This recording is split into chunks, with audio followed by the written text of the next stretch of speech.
যেই রাষ্ট্রপতি জিয়াউর রহমানের বিরোধিতা করেছেন সেই রাষ্ট্রপতি এখন জিয়াউর রহমানের প্রশংসা করছে। গাধাকে দিয়ে আপনি হাল চাষ করিয়ে এটার মধ্যে কোনো বাহাদুরি নাই। বৈষম্যবিরোধী ছাত্র আন্দোলন খুব স্পষ্টভাবে 2024 সালে কিন্তু এই রাষ্ট্রপতির অপসারণ চেয়েছিল।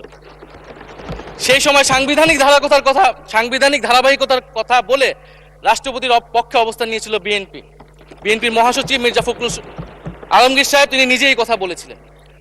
ফলে এখন তো একটা নির্বাচিত সরকার মাননীয় স্পিকার, এখন তো চাইলেই বিএনপি রাষ্ট্রপতি পরিবর্তন করতে পারে সরকার, এবং আমরা বিশ্বাস করি বিএনপিতে সেই ধরনের যোগ্য আস্থাভাজন ব্যক্তি নিশ্চয়ই রয়েছেন।